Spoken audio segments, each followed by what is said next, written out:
How about a Ryan Wingo future cast to Missouri? Is that enough to get you going on a Monday morning? Well, this plus Marcus Allen's decision day for basketball. All this and more right now on Locked On Mizzou. You are Locked On Mizzou, your daily podcast on the Missouri Tigers. Part of the Locked On Podcast Network. Your team every day.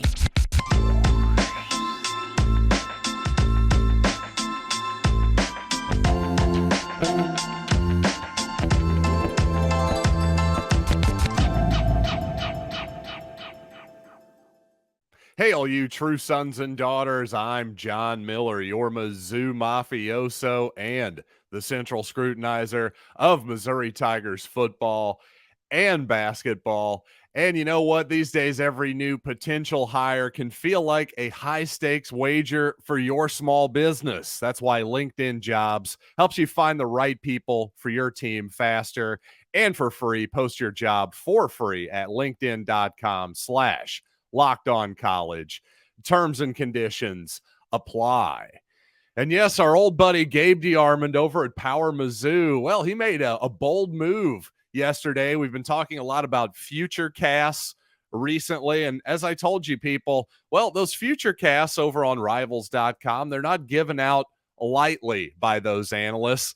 But you know what? Gabe, despite being a few months away from Wingo actually making his decision, Gabe made his decision. Very bold. I like it very much. But Gabe did hedge this morning on his website ever so slightly, basically saying that, hey, this is going to give Wingo time to let the Missouri season play out. And if Missouri actually has a bad season, say they have a losing campaign this year, well, then all bets are off when it comes to Wingo. And quite honestly, fair enough, Gabe. That actually makes complete and total sense. Basically, what DeArmond is telling you is as long as Missouri has a decent season, makes a bowl, that kind of deal, as long as Eli Drinkwtiz is still around, most importantly, sure sounds like Wingo is trending that direction for Missouri. Of course, so much can happen between now and December when Wingo is planning on making his decision. Now, of course, the other player across the state in Lee's Summit,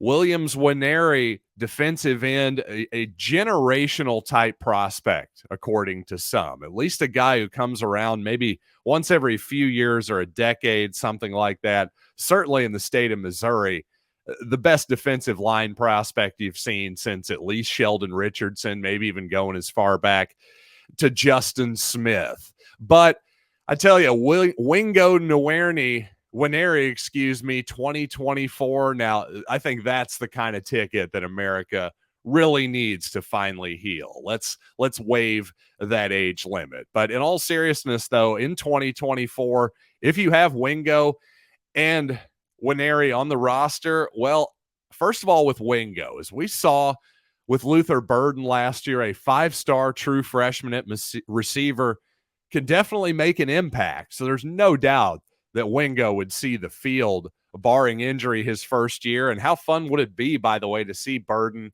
and Wingo on the field together? That will almost certainly happen because Luther, well, he still has at least 2 more years in college before he can move on to the NFL. Also think Ryan Wingo, in theory, is a heck of a compliment to Burden, too. He's much more of a guy who's capable of playing the boundary, a little bit taller than Burden, playing on the outside as opposed to in the slot on the inside. You know, Wingo, a guy with just an absolute speed burner, but at 6'2", tall enough to go up and high point that football, too. Now, when it comes to Nwaneri, again, a guy, like I said, compared to Mario Williams, a former NFL draft pick. By the way, Nwaneri going to be announcing his intentions a week from today. And a lot of people are saying Missouri is the lean right now. Oklahoma people still think they're in it. Interestingly, though, to me, Georgia people seem to think Oklahoma is out of it, and actually Missouri is their biggest competition. So that actually leads me to believe that Missouri really is in the driver's seat for Williams Nwaneri right now. But the interesting thing about this young man actually is that he hasn't really played all that much football to this point. he basically started playing either as a freshman or sophomore in high school, I believe. But so obviously that means his upside is still tremendously high, but he also won't be a finished product from day one for any football team. Although I think regardless of who he plays for, certainly for Missouri, and again, in theory, in 2024 here, don't want to put the cart before the horse, but hey, for the sake of discussion, I think he would absolutely, at the very least, be a useful and effective pass rusher for the Tigers from day one, situationally at the very least. But again, one of the reasons he's talked about is this type of generational talent is he's just got the perfect body for a defensive end, quite honestly. The long arms, the twitchiness, the flexibility to go along with the natural size. It's just not something you see every day, and obviously it does stand out on video to even somebody who doesn't follow high school recruiting particularly close like myself. And as I said just a little bit ago, of course, Nwaneri will quite possibly be picking the Tigers a week from today, but tonight, when it comes to basketball, Marcus Allen, all eyes turning toward that young man tonight at 6 o'clock. All indications are that he's going to be a Missouri Tiger and the top ranked high school recruit for the Tigers since Michael Porter Jr., ranked just a little bit higher than Aiden Shaw, according to most outlets I've seen. But Allen, not the same type of player as Shaw, although he's very athletic too, certainly, but more of a wing player, small forward, slasher, defender, that type of thing. I bet his shot improves greatly under Dennis Gates and his staff.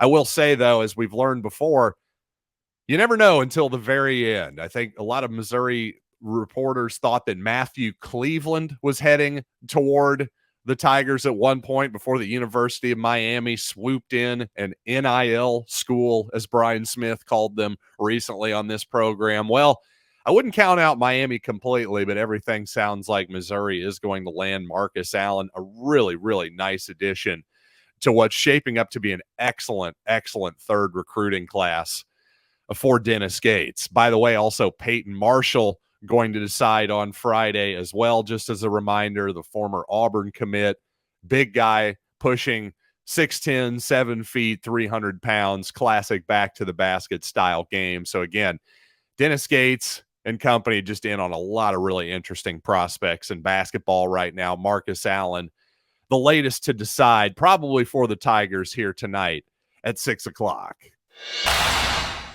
And coming up, while clearly nothing is official, the quarterback position is starting to become a little bit more clear. If you're a Missouri fan, if you just read between the lines just a little bit. And I do want to talk about, of course, Brady Cook and Sam Horn coming up. But first, I want to tell you about LinkedIn Jobs because, of course, yes, every new potential hire can feel like a high-stakes wager for your small business. You want to be 100% certain that you have access to the best qualified candidates on the market. That's why you have to check out LinkedIn Jobs. LinkedIn Jobs helps you find the right people for your team faster and for free. And I'm guessing most of you who listen to this, like myself, already have a LinkedIn profile. So all you have to do is add the purple hashtag hiring frame to your LinkedIn profile to spread the word that you're hiring. And if you don't have a profile, it's easy and free to sign up. So again, LinkedIn Jobs helps you find the qualified candidates you want to talk to and faster. So post your job for free at linkedin.com/LockedOnCollege. That's linkedin.com/LockedOnCollege to post your job for free. Terms and conditions apply.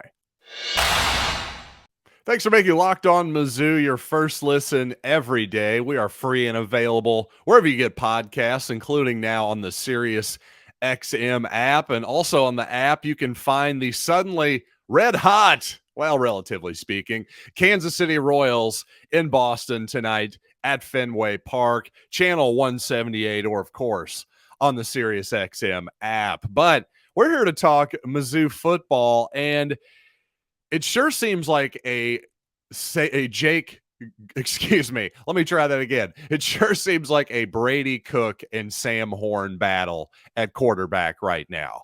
Because let's face it, Jake Garcia, he had his chance in spring football. And, well, as far as we can tell, all reports are that he's still lining up with the threes at this moment, meaning he's looking like your third stringer. So in the next, I don't know, 3 weeks of practice, is he going to be able to leapfrog two guys? Probably not. Because let's face it, I think all of us were hoping, certainly I was hoping, that Jake Garcia's performance last season, the former top 50, I believe, high school prospect, a really, really high-level prospect, went to USC initially, then the University of Miami. Well, the hope was, well, maybe everything just collapsed around Garcia last year. Obviously, a coaching change with the Hurricanes. The offensive line just had a myriad amount of problems. But it sure seems like maybe the problem was maybe as much with Jake Garcia as anything. I hate to say it because, unfortunately, if you're given the reins in spring ball, Brady Cook was out the entire time. Sam Horn was definitely limited with his elbow injury that he sustained playing baseball this past spring. Really, Garcia couldn't have asked for a better opportunity. Not that he was hoping for anybody to get hurt, but if you were going to map out the perfect opportunity for him to seek the reins, to seize the reins, I should say, at an SEC school, a high major school with a big time opportunity and a team that has an opportunity to be pretty good this year too. Well, it just seems like it didn't happen. It just doesn't seem like Jake Garcia has it. So again, a 2-horse race here between Brady Cook and Sam Horn. And I think if you had to bet today, I think Brady will take the first snap, but I think we'll see Sam Horn play significantly. I don't know if it'll be 2 series on, 2 series off, that kind of thing. Maybe 1 quarter for Sam, 1 quarter for Brady. I'm not really sure, but the more this goes along here, it just doesn't seem like either guy has been able to completely separate himself from the pack. So I think you'll see both guys play significant football, at least in the first game, probably in the first 2 ball games too, before hopefully settling on a true starter week 3 against Kansas State. And for all the hype being handed down to the wide receivers room right now, well, Eli Drinkwtiz not happy about one part of their game whatsoever, and that's blocking in the run game. He says, quote, "It's embarrassing for me right now, to be honest. That room has got to be better and to take more pride in blocking on the perimeter. And no block, no rock. It's not even near what the standard should be, and I'm not pleased with it in any shape, form, or fashion." Well, that's a pretty clear message there to Peeler, the wide receivers coach, and everybody in that room. Block the ball or you're not getting the football. Seems fair enough to me. But fortunately, on the positive side, he had a lot of nice things to say about Theo Wease, transfer from Oklahoma. You know, again, a guy who just adding depth to this whole Missouri roster right now. I think, especially on the perimeter, I think a lot of people blamed the lack of deep balls down the field last season being completed 100% on Brady Cook. And don't get me wrong, Cook certainly has his share of the blame there, but also I just don't think Missouri's outside receivers were particularly good at getting separation in those spots last year. You can even say that about Luther Burden last year. Again, he's moving to his more natural slot position this year, and I think he's in much better shape and a little bit lighter this year too. So I do think you'll see Luther hitting more balls down the field from the slot, but I think Theo Wease is the kind of big play sort of player that maybe Missouri hasn't had since the oft-injured Emmanuel Hall a few years ago. And speaking of depth, well, I've noticed a lot of people are concerned that Cameron Johnson, the transfer from Houston, to this point, it seems he has not been able to work his way into the starting lineup. Well, instead of getting concerned, although that's certainly legitimate, there could be some concern there for Johnson. At the same time, what if Connor Tollison, for instance, Missouri center last season, has improved. Well, according to Drinkwtiz, quote, a lot of improvement. I think that's been the biggest key for us, is there's been really a whole lot of improvement on the offensive line. I've been really impressed with the way Connor Tollison has attacked this camp. He looks like he's having fun again. He's enjoying running the show and competing. And again, the word is Missouri just looks deeper at the position. You know, injuries last season, as I've said before, you can be great at a position like left tackle, which arguably is the most important position on the offensive line. Sandra Bullock made a whole movie about the blind side, right? Well, Javon Foster is a pillar on the offensive line for sure. He's going to be good again this season, just like he was last year. But if the weakest link of your offensive line is indeed weak, well, it's going to be attacked over and over again, and you really only as strong as your weakest link in your offensive line. So just the fact that it seems like Missouri has increased its depth this year with a piece like Cameron Johnson, among others, also some younger players moving up the ranks like Valen Erickson. So that's really, really encouraging. Really, of everything I've heard out of camp so far, that may be the most encouraging thing of all.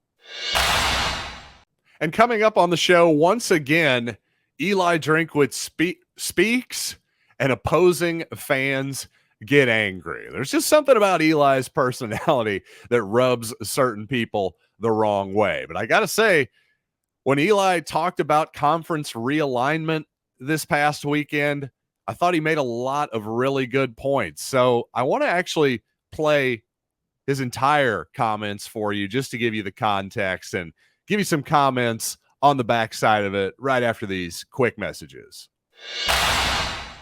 And this past weekend, Eli Drinkwtiz was asked his opinions about the current state of college football, especially when it comes to conference realignment. And like a young man about to jump off a bluff down in the Ozarks, he paused for a while, thought about the risks, and then decided, what the heck, let's take the plunge. So, you know what? Let's hear from Eli Drinkwtiz. I just want to sit out here for a minute and play you his full comments. I was really hoping nobody would ask me that question. Sorry.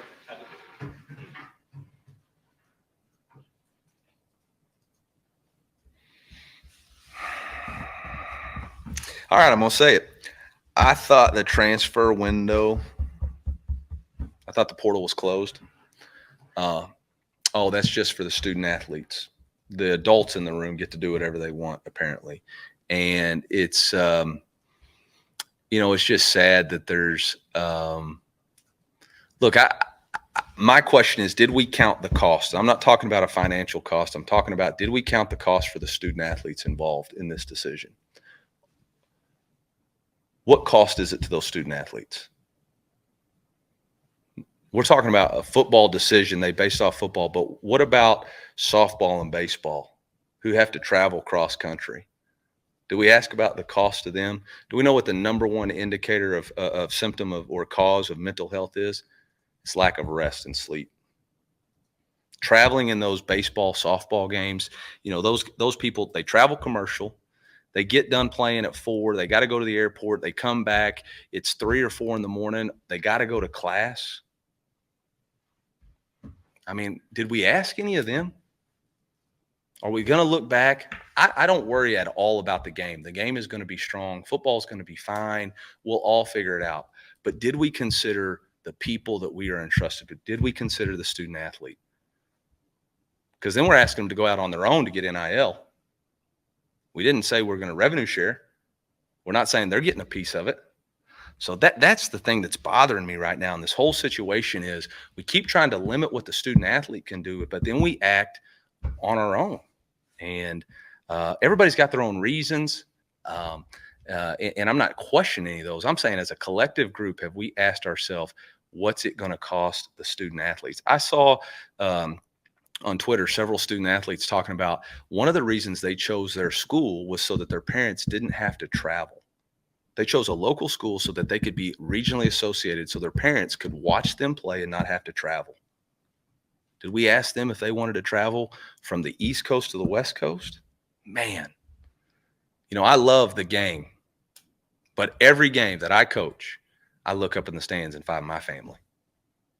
I make sure they can play. I make sure they can be there because that's what I'm doing this for. And you're talking about volleyball, baseball, softball, track. I mean, all those other sports, man, they're not fortunate to travel like the way we do. Football will be fine. Football will be fine. Still, we count the cost of the collateral damage of everybody else. I don't know. Only time will tell, but that is my biggest, like looking at it going 24 hours after, say, did we really think about that? I don't think we did. I don't think we did. So obviously a lot of different thoughts there from Eli, and I have a few thoughts of my own. First of all, just to answer his first question as to did we count the costs to the student athletes and thinking about all of this conference realignment? Well, that's obviously a rhetorical question that answers itself. No, obviously we did not. My question, though, would be, and this is always my question, what about the fans? Nobody seems to be worried about how this affects the fans whatsoever, because I just don't know how this grows any fan base, any of these moves. Does this make more UCLA and USC fans? Does this make more Oregon fans, more Washington fans? Does it make more Missouri fans? Does it make more Alabama fans? I don't know. And to me, this whole idea of, well, he says football will be fine. Yeah, sure. Football is going to be fine, relatively speaking, but it may not be as fine in the future as it is today. As we've seen, sure, things like Major League Baseball and college basketball, well, 20, 30 years ago, they were a lot more nationally relevant in terms of, the popularity outside of watching your own team, your own school. I mean, be honest, you're a Missouri fan. You're quite possibly a St. Louis Cardinals or Kansas City Royals fan if you listen to this, or maybe you're into the Yankees or whoever your squad is. Be honest, you're watching that squad, but not a whole lot of other baseball these days. Same thing with college basketball. I watched every second of the Tigers last year. How much basketball did I watch outside of that before March Madness? Not a whole lot outside of the stuff that I had to scout for this particular program. So again, to me, just over and over again, it seems to be this binary battle between the administrators and the coaches on one side, and then the power brokers of the sport, and then the players on the other side. And that's legitimate. Don't get me wrong. The players should be worried about themselves and all of that. I'm not dismissing their concerns whatsoever. I just find that once again, over and over again, the fans are completely dismissed as if they're always going to be there, as if this gravy train is just going to go on forever and ever and ever. And well, right now, sure, college football is in tremendous shape. There's incredible money washing around, but after another generation or so, when people start, speaking of things that die, well, people die. Your older fans start dying off. My children are going to become old enough to be Missouri students one day. Teenagers before that. And are they going to be fans of this sport like I was? I don't know. Will the same generation care as much about this? When there aren't the regional rivalries, maybe it's all going to be the same and it's all going to be all good. I just don't know that. First of all, there's been a lot of talk of, well, who's in charge here? Well, that was supposed to be what the NCAA was doing, right? Clearly they've never cared about the fans or the interest of the sport long-term whatsoever. It's all just about reaming the most money out of this thing you possibly can. Just a whole bunch of people who are short-term oriented. And frankly, we're now in a position where, while I'm extremely excited about the state of Missouri sports, I'm just not all that excited about the state of college sports in general. And to Drinkwitz's point about no revenue sharing for the players, boy, that's just one of the ultimate hypocrisies, isn't it? This whole thing is about money, and yet, well, we're not going to actually share any money with the players, any of that TV money. No, that's where we will consider the fans their pocketbooks. Once again, hey, maybe this is the point. If we are silly enough as fans to now be playing for the players directly too, and we're not getting any of the revenue either, by the way, maybe they're right. Maybe we'll never go away and college football fans will just be here to be milked for eternity. But again, eventually suckers like me will die, and you're going to need the next generation of suckers. Where are they coming from? You better make sure you have them. So that would be my point. And again, back to one other Drinkwitz point there, I think his whole thing about, well, what about the baseball team? What about the softball team? All that stuff.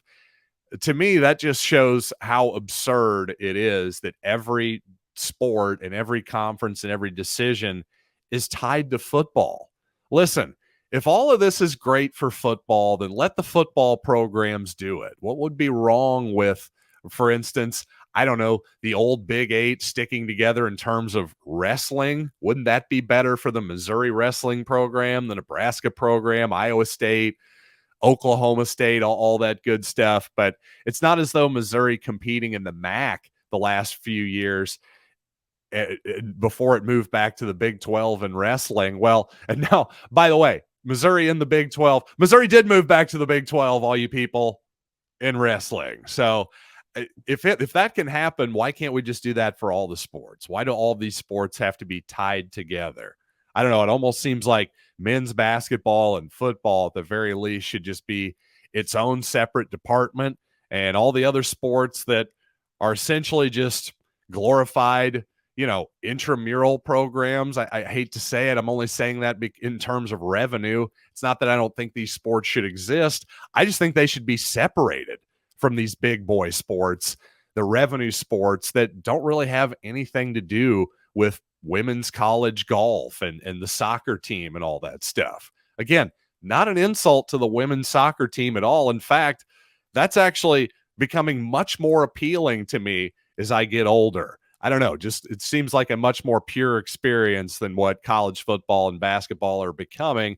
But at the same time, I'm clearly the 40-year-old addict at this point. Drinkwitz is right about that. No doubt that the Tigers have me hooked. Again, it's more about hooking my kids, their friends, that generation. You got to hook that next generation, because I got news for you. When I was their age, there wasn't a whole lot else going on in terms of entertainment compared to today.